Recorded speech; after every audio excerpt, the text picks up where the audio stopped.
اس وقت پاکستان میں بند کمروں میں بڑے بڑے فیصلے کیے جا رہے ہیں اور اگلی حکومت کے آنے کے بارے میں بات کی جا رہی ہے، مشاورت کی جا رہی ہے کہ جی اگلی حکومت کس کی ہوگی۔ اور اس بندر بانٹ کے اندر جو سب سے زیادہ فائدہ ہے وہ آصف علی زرداری کو ہو رہا ہے، اور آصف علی زرداری اس کے اندر سب سے زیادہ حصہ بھی مانگ رہا تھا، اور یہی وجہ ہے کہ اب آصف علی زرداری کو سرخ جھنڈی دکھا دی گئی ہے اور واضح طور پر یہ کہہ دیا گیا کہ اگر آپ نے سیاست کرنی ہے تو آپ سندھ تک محدود رہیں، اور سندھ کے اندر بھی جو آپ نے سیاست کرنی ہے تو اس میں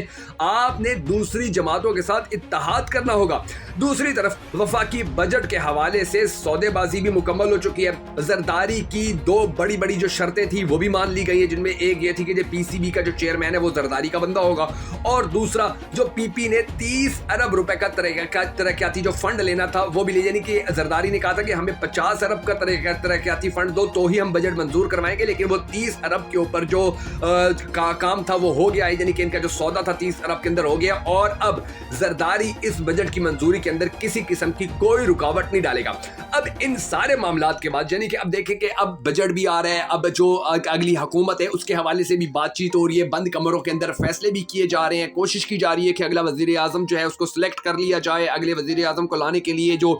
گراؤنڈ ہے اس کو کلیئر کر لیا جائے۔ تو ان سارے معاملات کے اندر اب جو دلچسپ کھیل ہے وہ یہ ہے کہ اگلا وزیر اعظم نواز شریف کو بنایا جائے یا اگلا وزیر اعظم بلاول بھٹو زرداری کو بنایا جائے، اور اسی کے لیے بڑا زور لگایا جا رہا ہے۔ اور پچھلے 24 گھنٹوں کے درمیان بڑی ہی دلچسپ خبریں سامنے آئی ہیں جو آج کے ویڈیو کے اندر ہم آپ کو بتانے جا رہے ہیں، ان کی تفصیلات ہم آپ کو بتانے جا رہے ہیں کہ کس طرح سے یہ الیکشن سے پہلے ہی ایک دوسرے کے ساتھ گتم گتا ہو رہے ہیں نون لیگ اور پی پی والے، اور کس طرح مولانا فضل الرحمان اب نہ آگے کا رہا ہے نہ پیچھے کا رہا ہے۔ لیکن اس سے پہلے ہم سب کو اللہ تبارک و تعالیٰ کے حضور یہ گڑ گڑا کر دعا کرنی ہے کہ اے ہمارے پروردگار ہمارے ملک کے حالات کے اوپر رحم فرما، اور پاکستان کا وزیر اعظم اس کو بنا کہ جس سے پاکستانی قوم سب سے زیادہ پیار کرتی ہے۔ اگر آپ بھی اس دعا میں شامل ہونا چاہیں تو کمنٹ سیکشن کے اندر آمین ضرور لکھ دیجیے گا، اور آپ نے کمنٹ سیکشن میں یہ بھی بتا دینا ہے کہ آپ پاکستان کا اگلا وزیر اعظم کس کو دیکھنا چاہتے ہیں۔ ناظرین گرامی، اب سب سے پہلے آپ نے آج سے 3 سال پہلے کے حالات کو اپنے ذہن کے اندر لانا ہے اور دیکھنا ہے کہ آج سے 3 سال پہلے پاکستان کس مقام کے اوپر کھڑا ہوا تھا۔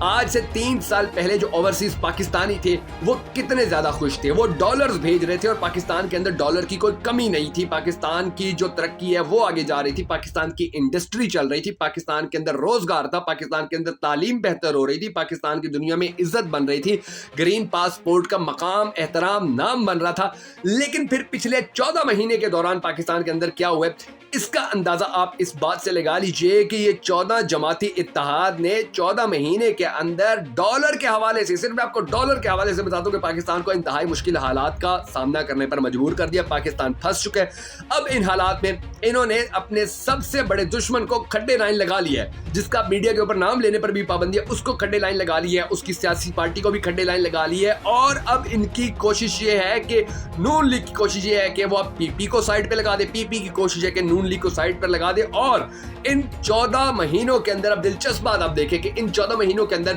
کوئی کرپشن کیس سامنے نہیں آیا، یعنی کہ کسی نے نہیں کہا ہے، کسی ادارے نے نون لیگ کے کسی بندے کو نہیں پکڑا، پی پی کے کسی بندے کو نہیں پکڑا، ہمارا نیب ہے، ہماری ایف آئی اے ہے، اینٹی کرپشن ہے، پولیس ہے، کسی نے کوئی ایکشن نہیں لیا۔ یعنی کہ اس کا مطلب یہ کہ پاکستان کے اندر ہمارے اداروں کی نظر میں اس وقت بالکل کرپشن نہیں ہو رہی، پاکستان میں بالکل لوٹ مار نہیں ہو رہی، لیکن اس کے باوجود پاکستان کے حالات دن بدن خراب ہوتے جا رہے ہیں۔ تو یہ جو ٹینشن والی بات ہے، اس ٹینشن والی بات کے اوپر پاکستانیوں کو سوچنا ہوگا کہ جب کوئی کیس ہی سامنے نہیں آ رہا، جب نون لیگ کرپشن نہیں کر رہی اس وقت، جب پاکستان پیپلز پارٹی کرپشن نہیں کر رہی، جب مولانا صاحب کرپشن نہیں کر رہے، تو پھر پاکستان ڈوبتا کیوں چلا جا رہا ہے؟ اب ان حالات کے اندر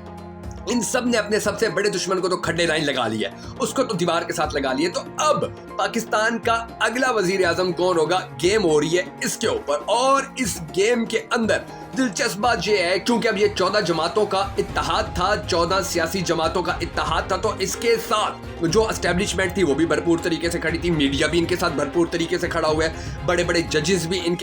کے ساتھ کھڑے ہوئے اور وہ کہہ رہے ہیں جی سیاسی عدم استحکام کو ختم کیا جائے۔ تو اب ان سارے حالات کے اندر، ان ساری سچویشنز کے اندر